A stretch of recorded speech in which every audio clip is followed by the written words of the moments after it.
Hey, my name is Ben. Thanks for stopping by.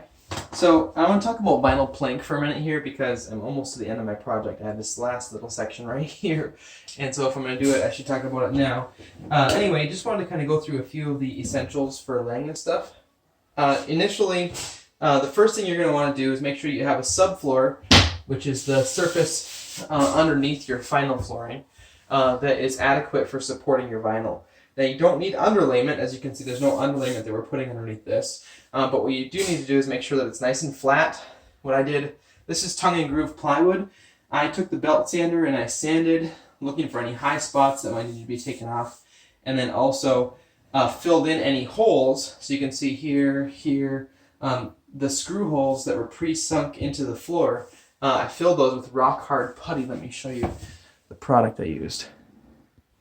There's the rock hard putty that we use. This is water putty. I'll put a link in the description to this exact stuff. It works really well for filling in any holes or gaps that are or little dips in the floor and giving you a nice surface to support your vinyl. The way a contractor told me, basically with vinyl, it tends to follow the floor. So you want to make sure that there's not any dips, because over time the vinyl is going to want to follow the shape of the floor. So make sure you have good subfloor, and then depending on what type of vinyl you have, mine has to work from, so if I was looking at the room like this, it'd be the far back left corner and work my first row all the way across, and then continue to do that same order. Because of the way this tongue and groove works here, has to start on this side and work this way.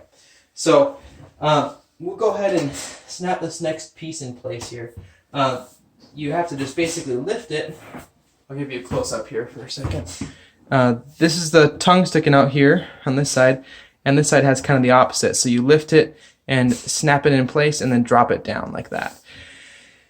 So I'm just going to set this here and get it kind of close right there.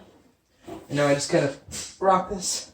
This is a pretty thin product. They have some vinyl plank that's a little bit thicker. It doesn't make a lot of noise when it snaps together, but you want to just feel this seam here. Make sure there's no like weird spots where it's pushing up. If it is pushing up, I found that you just rock it up and then push it hard in and then rock it back down again. Tends to make it flat. Okay, so now we have this remaining section here. We're going to have to cut a piece. You want to pay attention to your staggers. So this is staggered here, and according to the instructions for this particular product, you want this stagger to be at least 6 inches, and we have 7.5, so we're good. So we'll cut this next piece here, and you want to leave a little bit of a gap on the outside edge, between probably between 1/8 and 1/4 of an inch, to allow the floor to stay floating and kind of expand and contract. Now in this small of a space, it doesn't really matter because we're in a bathroom here. But in a bigger room, it's important to have an expansion gap around the outside edge. So we're going to go 15 3/8, or maybe, 15 3/8. We'll cut a piece off here. I'll show you how to cut it off. So we're at 15 3/8.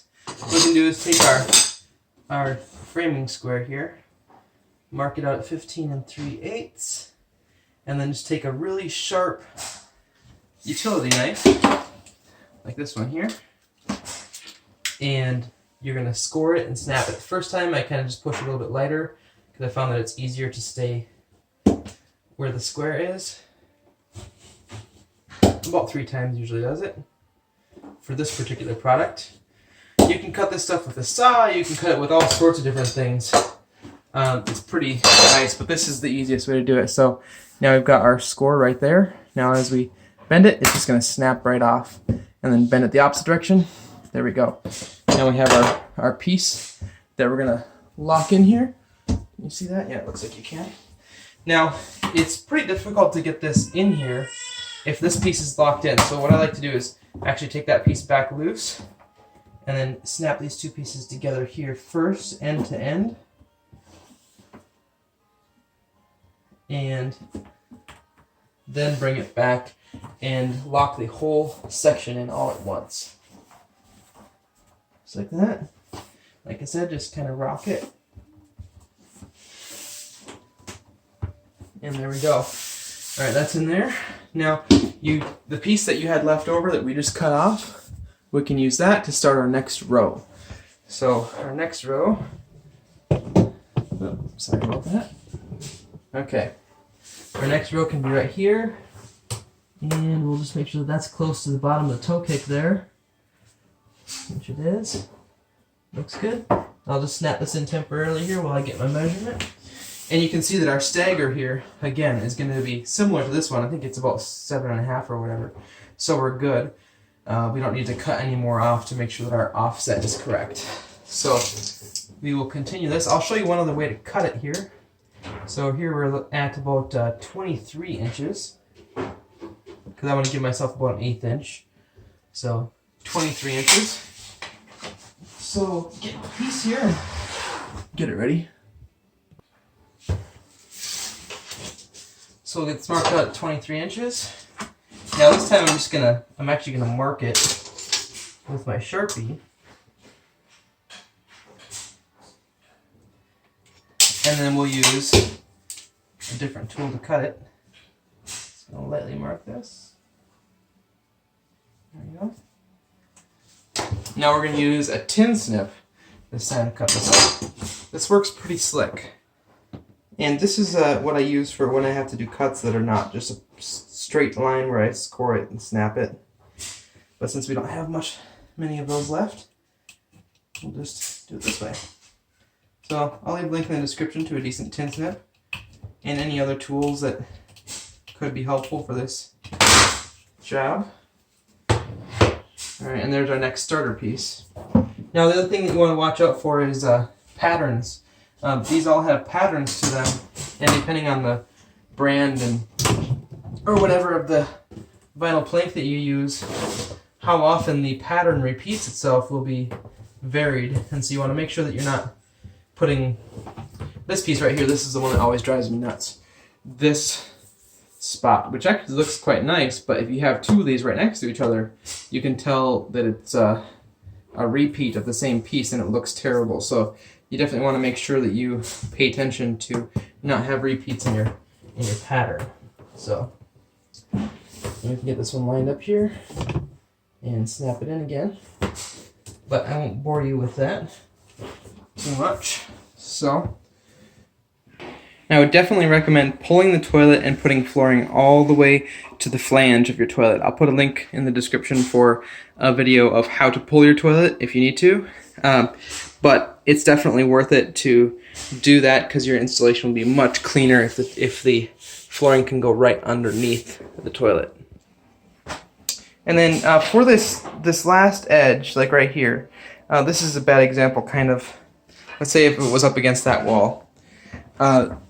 This last little piece is kind of tricky to get in here, and you have to cut down a piece to a narrower width, and sometimes it doesn't want to snap in, so it's helpful to have a little pry tool to help gently pry your piece into the edge here, but I wouldn't do it next to a shower. You're going to have to figure something else out for that. But this here was generally pretty helpful. Hey there! So after doing this whole level here, those are the tips that I have. So a couple benefits of vinyl plank are that it's waterproof or water resistant, unlike laminate, and it doesn't require the underlayment, but it does require a little bit more preparation under the surface. And it's not quite as hard on their little heads as tile. Yeah, tile is a lot harder. It's a little bit warmer. So you can see right here, this is the bad spot. Naomi said never to tell anybody about this. I realized that I put this piece next to that piece, and it's kind of drives me nuts, but like in the large scheme of things it's gonna be okay. But I just told everybody I shouldn't have done that. Now everybody can come to our house and try to find that spot. After that I was much more careful, and I was already to about right there. It would have taken a long time to get back to it to change it, so oh well. Anyway, that's all for now. Thanks for watching. If this helped you out, please hit that thumbs up button and subscribe down below for more videos like this one. Hit that little bell icon to be notified if you want. And yeah, if this helped you, definitely give it a thumbs up. I'd appreciate it a lot. Thanks for watching, and we'll talk to you in the next video.